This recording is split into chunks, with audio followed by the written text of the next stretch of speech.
Hello, my darlings. Welcome to the Gentleman Psychic.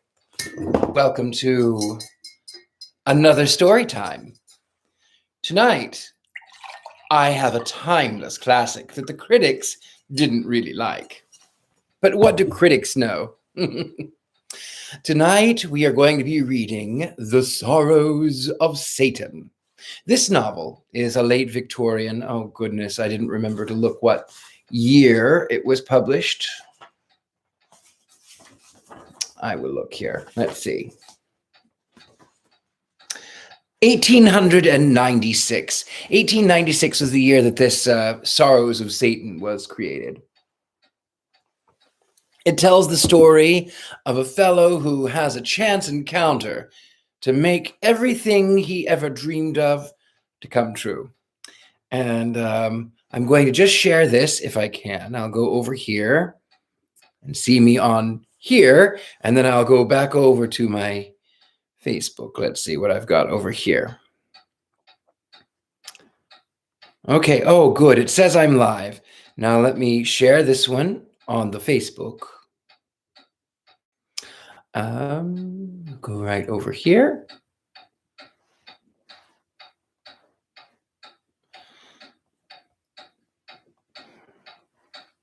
Live now on YouTube. And we're going to go right down over here and add the link.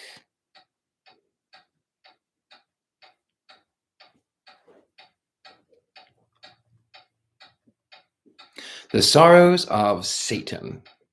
You know, it's really quite lovely that I now have a computer. I didn't know the joys. We talk about the sorrows of Satan, and now we're going to talk about the joys of having a computer, though I really can't figure it out. I'm really sort of a Victorian gentleman, in case you haven't figured that one out for me. Let's see, what do I have here? Where do I? Okay, we'll share that one more time. Ha-ha! Right post.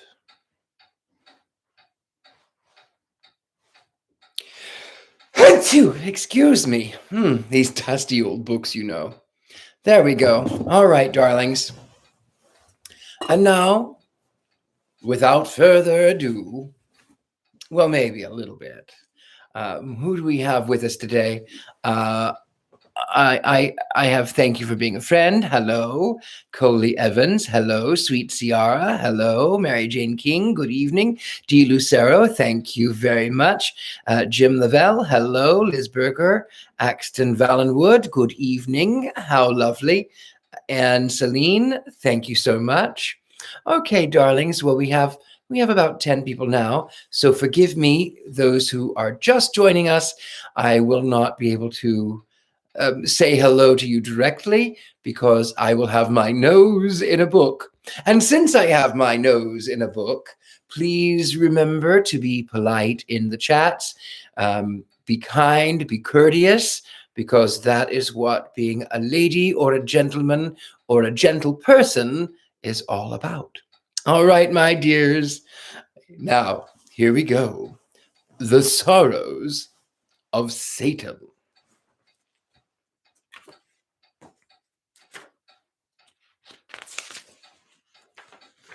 The Sorrows of Satan, or The Strange Experience of One Geoffrey Tempest, Millionaire. A romance by Marie Corelli, author of Barabbas, Vendetta, etc., etc.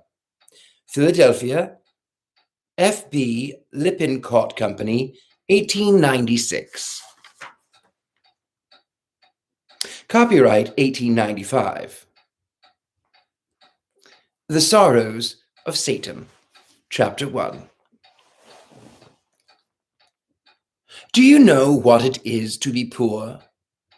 Not poor with the arrogant poverty complained of by certain people who have 5,000 or 6,000 a year to live upon, and who yet swear they can hardly manage to make both ends meet, but really, really poor, downright, cruelly, hideously poor, with a poverty that is graceless, sordid, and miserable. Poverty that compels you to dress in your one suit of clothes till it is worn threadbare, that denies you clean linen on account of the ruinous charges of the washerwoman, that robs you of your own self-respect and causes you to slink along the streets vaguely abashed, instead of walking erect among your fellow men in independent ease. This is the sort of poverty I mean. This is the grinding curse that keeps down noble aspiration under a load of ignoble care. This is the moral cancer that eats into the heart of an otherwise well-intentioned human creature and makes him envious and malignant and inclined to the use of dynamite. When he sees the fat, idle woman of society passing by in her luxurious carriage, lolling back lazily, her face mottled with the purple and red signs of superfluous eating, when he observes the brainless and senseless man of fashion smoking and dawdling away the hours in the park as if the world and its millions of honest hard workers were created solely for the casual diversion of the so-called upper class. Then the good blood in him turns to gall, and his suffering spirit rises in fierce rebellion, crying out, "Why, in God's name, should this injustice be? Why should a worthless lounger have his pockets full of gold by mere chance and heritage, while I, toiling wearily from morn till midnight, can scarce afford myself a satisfying meal? Why, indeed? Why should the wicked flourish like a green bay tree? I have often thought about it. Now, however, I believe I could help to solve the problem out of my own personal experience, but such an experience, who will credit it? Who will believe that anything so strange and terrific ever chanced to the lot of a mortal man? No, not one. Yes, it is true, truer than much so-called truth. Moreover, I know that many men are living through many such incidents as have occurred to me, under precisely the same influence, conscious, perhaps at times, that they are in the tangles of sin, but too weak of will to break the net in which they have become voluntarily imprisoned.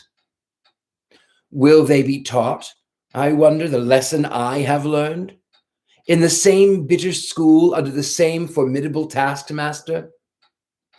Will they realize, as I have been forced to do, I, to the very fibers of my intellectual perception, the vast individual active mind, which behind all matter works unceasingly, though silently, a very eternal and positive God?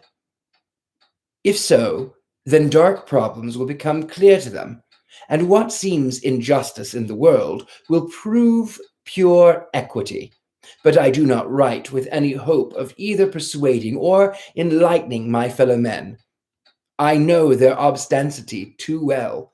I can gauge it by my own. My proud belief in myself was, at one time, not to be outdone by any human unit on the face of the globe, and I am aware that others are in similar case.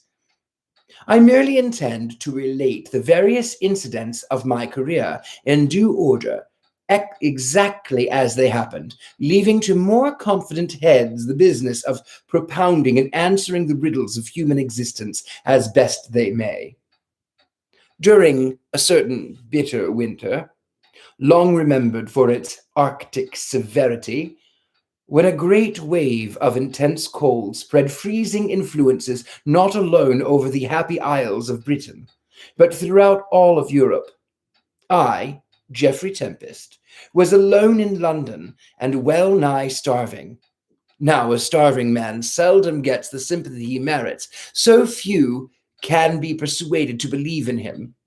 Worthy folks who have just fed to the repetition are the most incredulous, some of them being even moved to smile when told of the existing hungry people. much as if these were occasional jests invented for after-dinner amusement.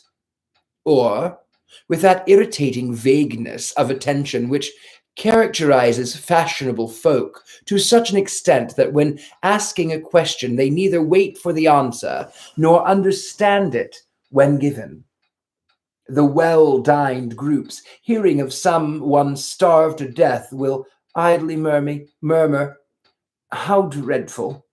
and at once turn to the discussion of the latest fad for killing time ere it takes to killing them with their sheer ennui. The pronounced fact of being hungry sounds coarse and common, and it is not a topic for polite society, which always eats more than sufficient for its needs. At the period I am speaking of, however, I, who have since been one of the most envied of men, knew the cruel meaning of the word hunger too well. The gnawing pain, the sick faintness, the deadly stupor, the insatiable animal craving for mere food, all of which sensations are frightful enough to those who are unhappily daily inured to them, but which when they afflict one who is been tenderly reared and brought up to consider himself a gentleman, God save the mark, are perhaps still more painful to hear. And I felt that I had not deserved to suffer the wretchedness in which I found myself. I had worked hard from the time my father died, leaving me to discover that every penny of the fortune I imagined he possessed was due to swarming creditors, and that nothing of all our house and estate was left to me except a jeweled miniature of my mother, who had lost her own life in giving me birth. From that time, I say, I had put my shoulder to the wheel and toiled late and early. I had turned my university education to the only use for which it or I seemed fitted, literature. I had sought for employment in almost every journal in London, refused by many, taken on trial by some, but getting steady pay from none. Whoever seeks to live by brain and pen alone is, at the beginning of such a career, treated as a sort of social pariah. Nobody wants him. Everybody despises him. His efforts are derided. His manuscripts are flung back to him unread, and he is less cared for than the condemned murderer in a gaol. The murderer is at least fed and clothed. A worthy clergyman visits him, and his gaoler will occasionally condescend to play cards with him. I think it says jailer, but it's G-A-O. I think that must be archaic. His jailer will occasionally condescend to play cards with him. But a man gifted with original thoughts and the power of expressing them appears to be regarded by everyone in authority as much worse than the worst criminal, and in all the jacks in office unite to kick him to death if they can. I took both kicks and blows in a sullen silence and lived on, not for the love of life, but simply because I scorned the cowardice of self-destruction. I was young enough not to part with hope too easily. The vague idea I had that my turn would come, that the ever-circling wheel of fortune would perchance lift me up some day, as it now crushed me down, kept me just warily capable of continuing existence, though it was merely a continuance and no more. For about 6 months, I got some reviewing work on the well-known literary journal. 30 novels a week were sent to me to criticize. I made a habit of glancing hastily at about 8 or 10 of them and writing one column of rattling abuse concerning these thus casually selected. The remainder were never noticed at all.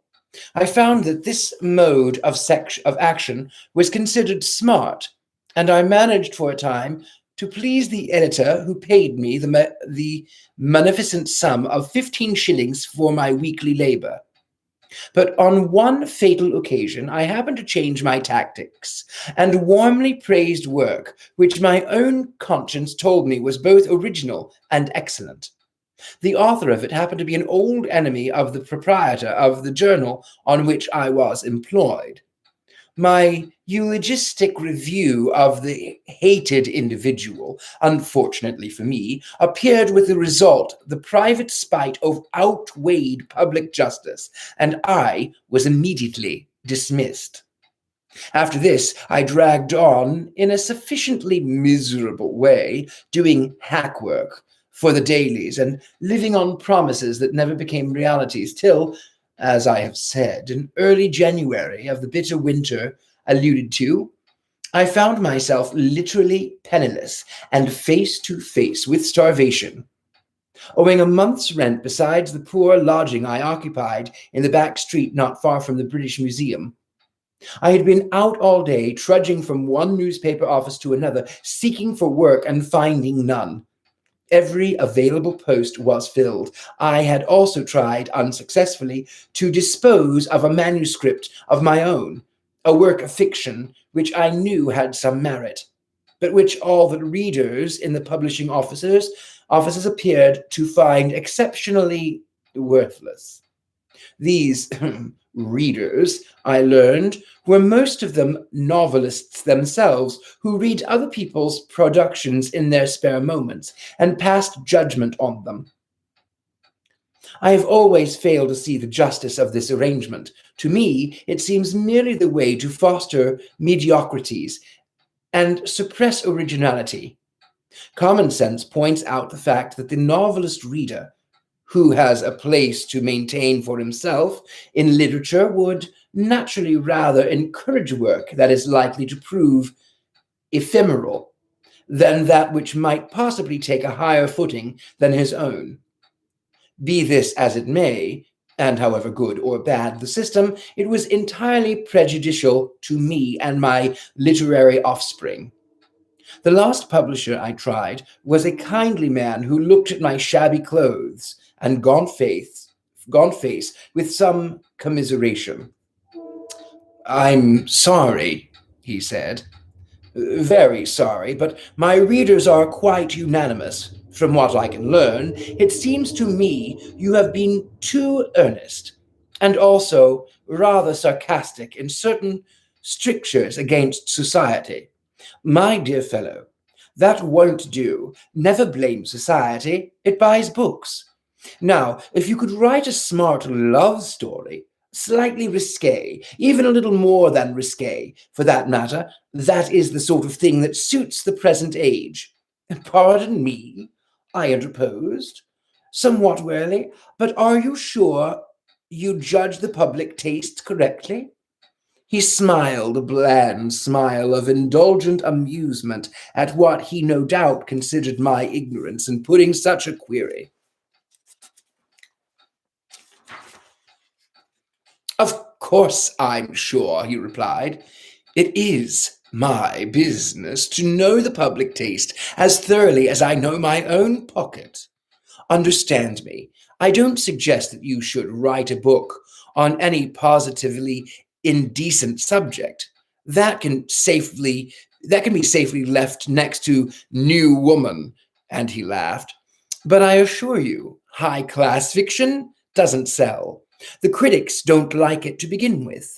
What goes down with them and with the public is a bit sensational realism told in tense newspapers. English, literary English, Dawsonian English is a mistake. And I am also a mistake, I think," I said, with a forced smile. "At any rate, if what you say be true, I must lay down the pen and try another trade. I am old-fashioned enough to consider literature as the highest of all of the professions, and I would rather not join in with those who voluntarily degrade it." He gave me a quick side glance of mingled incredulity and depreciation. "Well, well," he finally observed, "you are a little quixotic. That will wear off. Will you come on to my club and dine with me? I refused this invitation promptly. I knew the man saw and recognized my wretched plight, and pride, false pride, if you will, rose up to my rescue. I bade him a hurried good day and started back to my lodging, carrying my rejected manuscript with me. Arrived there, my landlady met me as I was about to ascend the stairs and asked me whether I would kindly settle accounts the next day. She spoke civilly enough, poor soul, and not without a certain compassionate hesitation in her manner. Her evident pity for me gallowed my spirit as much as the publisher's offer of a dinner had wounded my pride. And with a perfectly audacious air of certainty, I at once promised her the money at the time she herself appointed, though I had not the least idea where or how I should get the required sum. Once past her, and shut in my own room, I flung my useless manuscript on the floor and myself into a chair, and swore. It refreshed me to swear, and it seemed natural. For though temporarily weakened by lack of food, I was not yet so weak as to shed tears. And a fierce, formidable oath was to me the same sort of physical relief which I imagine a fit of weeping may be to an excitable woman. Just as I could not shed tears, so was I incapable of apostrophizing God in my despair. To speak frankly, I did not believe in any God then. I was myself an all-sufficing mortal, scorning the time-worn superstitions of so-called religions. Of course, I had been brought up in the Christian faith, but that creed had become worse than useless to me. I had intellectually realized the utter inefficiency of Christian ministers to deal with difficult life problems. Spirituality, I was adrift in chaos. Mentally, I was hindered both in thought and achievement. Bodily, I was reduced to want. My case was desperate. I, myself, was desperate.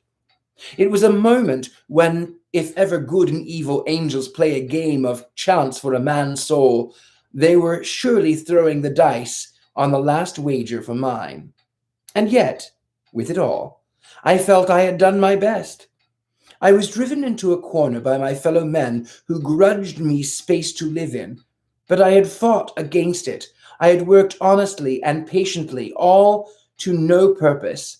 I knew of rogues who gained plenty of money, and of knaves who were amassing large fortunes. Their prosperity appeared to prove that honesty, after all, was not the best policy. What should I do then?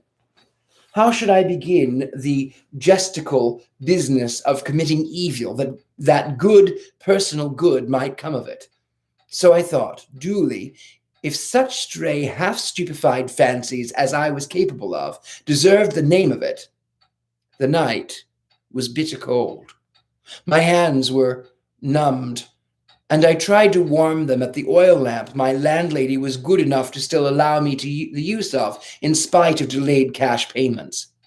As I did so, I noticed 3 letters on the table, one in a long blue envelope suggesting of either of summons or a returned manuscript. One being the Melbourne Post mark, and the third a thick square missive coronated in red and gold at the back. I turned over all 3 indifferently, and selecting the one from Australia, balanced it in my hand a moment before opening it. I knew from what it came, and idly wondered what news it brought me. Some months previously, I had written a detailed account of my increasing debts and difficulties to an old college chum who, finding England too narrow for his ambition, had gone out to the wider new world on a speculative quest of gold mining. He was getting on so well, I understood, and had secured a fairly substantial position, and I had therefore ventured to ask him point blank for a loan of £50. Here, no doubt, was his reply, and I hesitated before breaking the seal. Of course it will be a refusal, I said half aloud.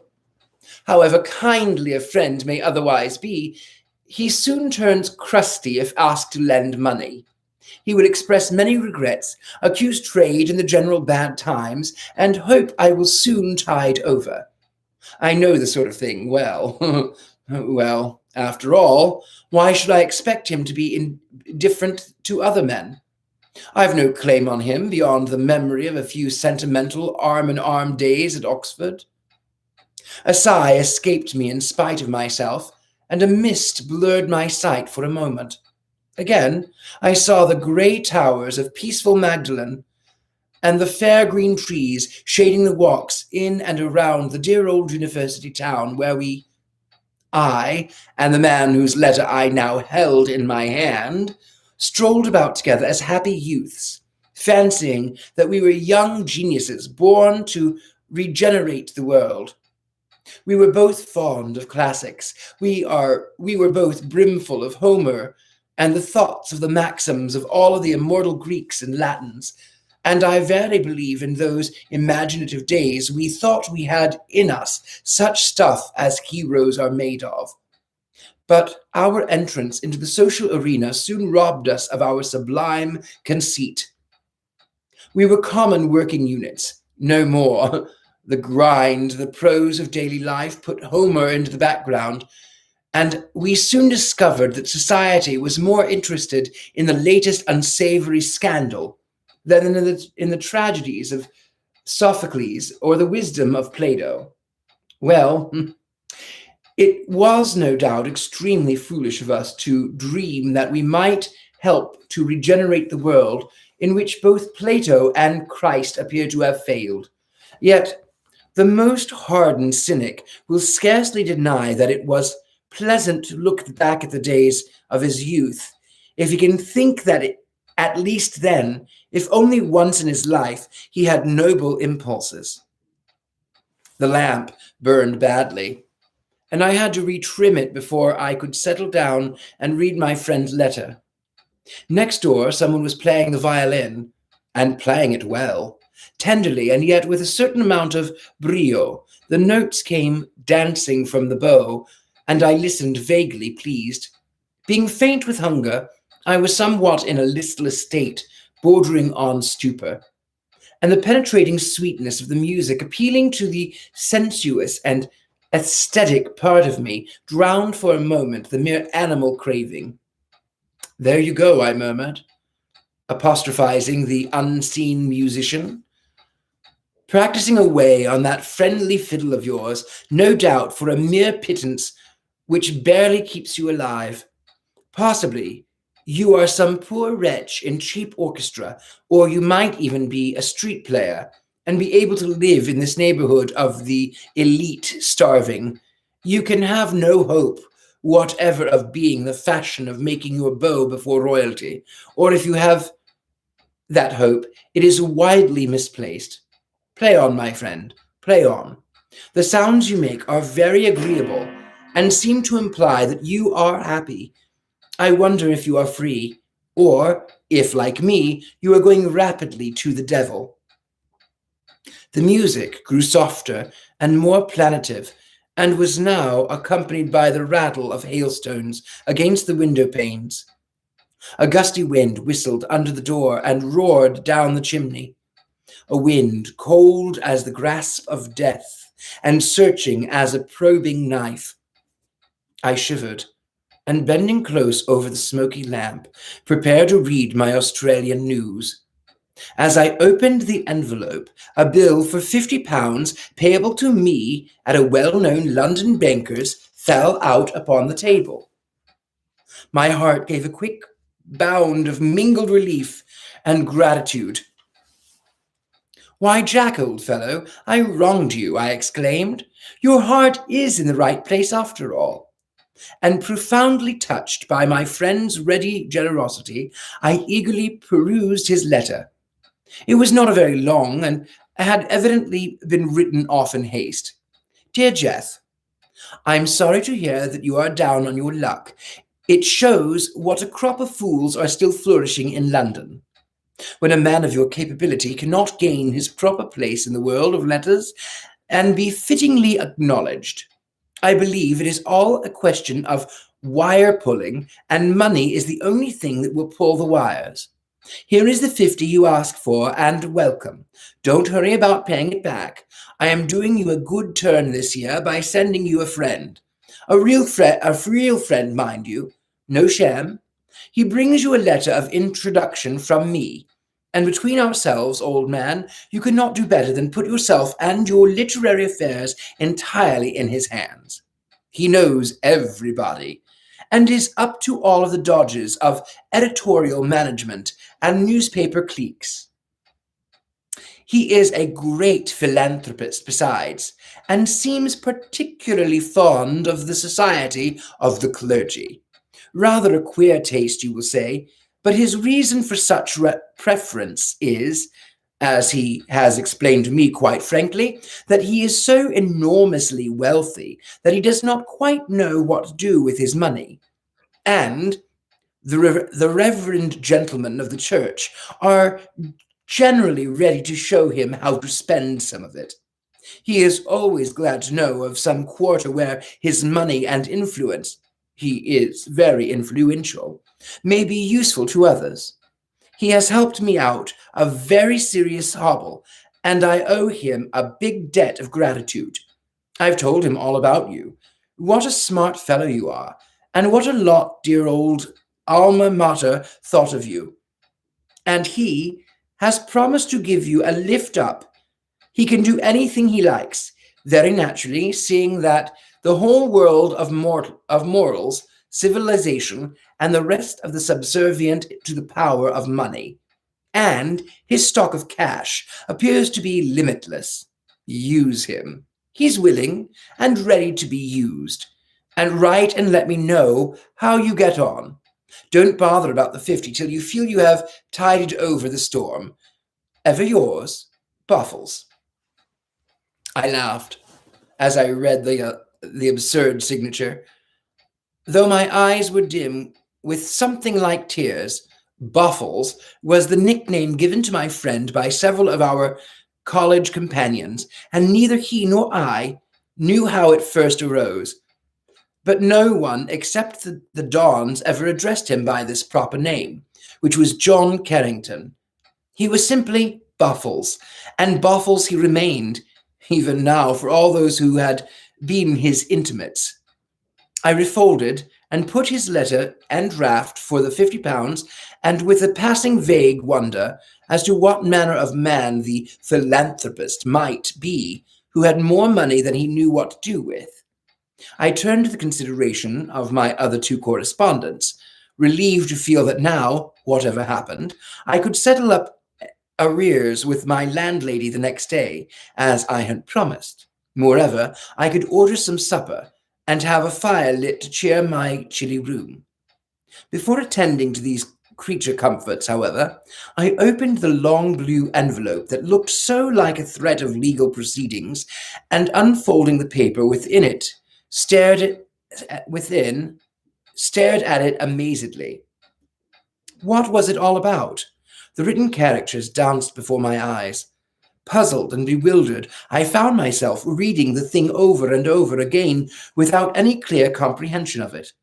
Presently, a glimmer of meaning flashed upon me, startling my senses like an electric shock. No, no, no. Impossible. Fortune never could be so mad as this. Never so wildly capricious and grotesque of humor. It was some senseless hoax that was being practiced upon me, and yet, if it were a joke, it was a very elaborate and remarkable one, weighted with the majesty of the law too. Upon my word, and by all the fantastical freakish destinies that govern human affairs, the news seemed actually positive and genuine. Little more water, darlings. Now, chapter 2. Steadying my thoughts with an effort, I read every word of the document over and again deliberately, and the stupefaction of my wonder increased. Was I going mad, or sickening with fever? Or could this stupendous piece of information be really true? Because if indeed it were, and it was only by sheer force of will that I kept myself from swooning within the agitation of such sudden surprise and ecstasy, if it were true, why then the world was mine. I was king instead of beggar. I was everything I chose to be. The letter, the amazing letter, bore the printed name of noted firm of London solicitors, and stated in measured and precise terms that a distant relative of my father's, of whom I had scarcely heard of except remotely now and then during my boyhood, had died suddenly in South America, leaving me his sole heir. The real and personal estate, now amounting to something over 5 millions of pounds sterling, we should esteem it a favour if you could make it convenient to call upon us any day this week, in order that we may go through the necessary formalities together. The larger bulk of the cash is lodged in the Bank of England, and a considerable amount is placed in the French government securities. We should prefer going into further details with you personally rather than by letter, trusting you will call on us without delay. We are, sir, yours obediently. 5 million? I, the starving literary hack, the friendless, hopeless, almost reckless haunter of low newspaper dens, I, the possessor of over 5 million pounds sterling?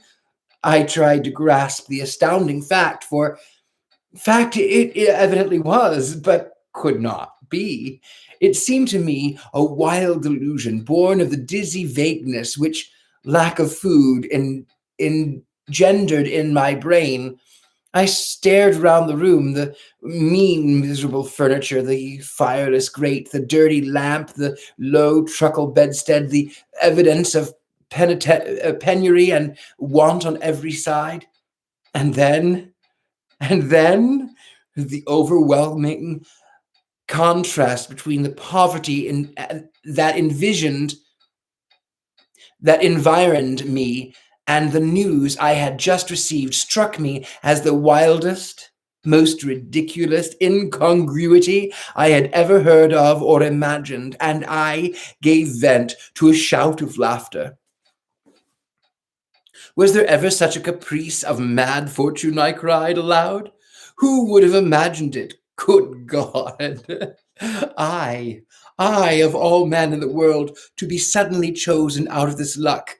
Oh, by heaven, if it is all true, I'll make society spin round like a top on my hand before I am many months older. And I laughed loudly again, laughed just as I had previously sworn, simply by way of relief to my feelings. Someone laughed in answer, a laugh that seemed to echo mine. I checked myself abruptly, somewhat startled, and listened. Rain poured outside, and the wind shrieked like a petulant shrew. The violinist next door was practicing a brilliant roulade, up and down his instrument, but there were no other sounds than those. Yes, I could have sworn I heard a man's deep-chested laughter close behind me where I stood. It must have been my fancy, I murmured, turning the flame of the lamp up higher in order to obtain more light in the room. I am nervous, I suppose. No wonder. Poor Boffles, good old chap. I continued, remembering my friend's draft for £50, which had seemed such a godsend a few minutes since. What a surprise it is in store for you. You shall have your loan back as promptly as you sent it, with an extra 50 added by the way of interest for your generosity. And as for the new Mexicans, I think that's Messinas, you are sending to help me over. I don't know what that word is. Maecenas, whatever that is. You are sending to help me over my difficulties. Well, he may very well be excellent old gentleman, but he will find himself quite out of his element this time. I want neither assistance nor advice nor patronage. I can buy them all. Titles, honors, possessions, they're all purchasable. Love, friendship, position, they're all for sale in this admirably commercial age. And go to the highest bidder. By my soul, the wealthy philanthropist will find it difficult to match me in power. He will scarcely have more than 5 million to waste. I warrant, and now for supper. I shall have to live on credit till I get some ready cash, and there is no reason why I should not leave this wretched hole at once and go to one of the best hotels and swagger it. I was about to leave the room on the swift impulse of excitement and joy when a fresh and violent gust of wind roared down the chimney, bringing with it a shower of soot, which fell in black heap on my rejected manuscript, where it lay forgotten on the floor as I had despairingly thrown it. I hastily picked it up and shook it free from the noisome dirt, wondering as I did so what would be its fate now when I could afford to publish it myself, and not only publish it, but advertise it, and not only advertise it, but push it in all the crafty and cautious ways known to the inner circles of the booming. I smiled as I thought of the vengeance I would take on all those who had scorned and slighted me by their labor. How they should cower before me, how they should fawn at my feet like whipped curs and whine their fulsome adulation. Every stiff and stubborn neck should bend before me. This I resolved upon, for though money does not always conquer everything, it only fails when it is money apart from brains. Brains and money together can move the world. Brains can be very frequently do this alone without money, of which serious and proved fact those who have no brains should beware. Full of ambitious thought, I now and then caught wild sounds from the violin that was being played next door, notes like sobbing cries of pain, and anon rippling runs like the careless woman's laughter. And all at once I remembered I had not yet opened the third letter addressed to me, the one coroneted in scarlet and gold, which had remained where it was on the table almost unnoticed till now. I took it up and turned it over with an odd sense of reluctance in my fingers, which were slow to the work of tearing the thick envelope asunder. Drawing out an equally thick small sheet of newspaper, also coroneted, I read the following lines written in admiringly legible, small, and picturesque hand. Dear Sir, I am the bearer of the letter of introduction to you from your former college companion, Mr. John Carrington, now of Melbourne, who has been good enough to thus give me the means of making the acquaintance of one who, I understand, is more than exceptionally endowed with the gift of literary genius. I shall call upon you this evening between 8 and 9 o'clock, trusting to find you at home and disengaged. I enclose my card and present address and beg to remain. Very faithfully yours, Lucio Rimanes.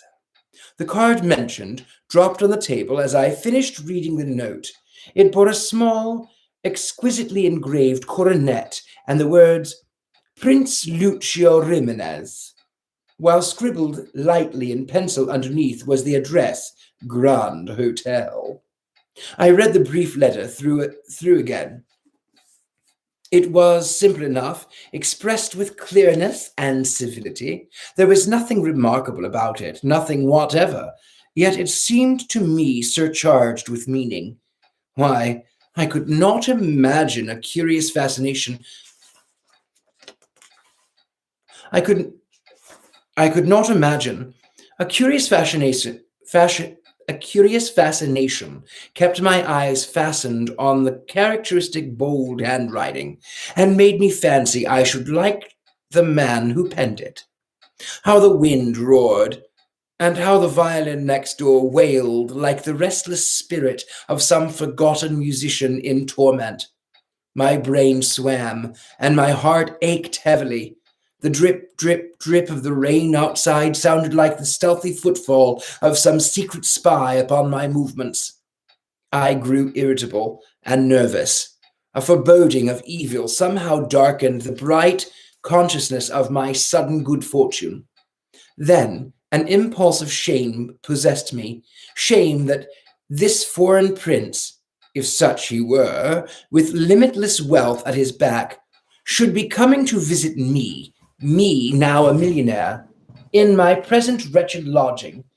Already before I had touched my riches, I was tainted by the miserable vulgarity of seeking to pretend I had never been really poor, but only embarrassed by a little temporary difficulty. If I had a sixpence about me, which I had not, I should have sent a telegram to my approaching visitor to put him off.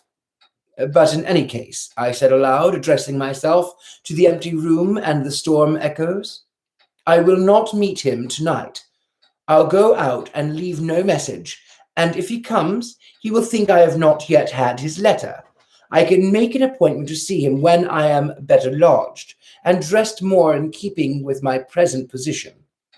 In the meantime, nothing is easier than to keep out of this world, keep out would-be benefactor's way. As I spoke, the flickering lamp gave a dismal crackle and went out, leaving me in pitch darkness. With an exclamation more strong than reverent, I groped about the room for matches, or failing them, or for my hat and coat, and I was still engaged in a fruitless and annoying search. Then I caught the sound of galloping horses' hoofs, coming to an abrupt stop in the street below. Surrounded by black gloom, I paused and listened. There was a slight commotion in the basement. I heard my landlady's accent attend to the nervous civility mingling with the mellow tones of deep masculine voice. Then steps firm and even ascended the stairs to my landing. The devil is in it, I muttered vexedly. Just like my wayward luck, here comes the very man I intend to avoid. I think that's where we're going to end for the evening, because I don't want to overindulge you when you're about to meet the devil. Anyway, my darlings, I hope you are enjoying story time. And if you are, make certain to find me on patreon.com. It is patreon.com/The Gentleman Psychic. That is the best way of support. If you would like to do other support, you can do so with PayPal at rlillard6@gmail.com or Venmo at Richard-Lael Lillard. And my name is, as always, Richard-Lael Lillard. If there is any other spelling, that is not who I am. So I do ever so appreciate you. I have so many wonderful things to tell you later on. But at any rate, keep watching me. You can watch some of my things. I've got a couple of more videos I hopefully will have out within another week. I've got a chair that I'm painting that'll be out, and I have something coming up planned for Mother's Day. So that is what I am looking for. Anyway, lovelies, thank you for joining me. I love you ever so. Good night.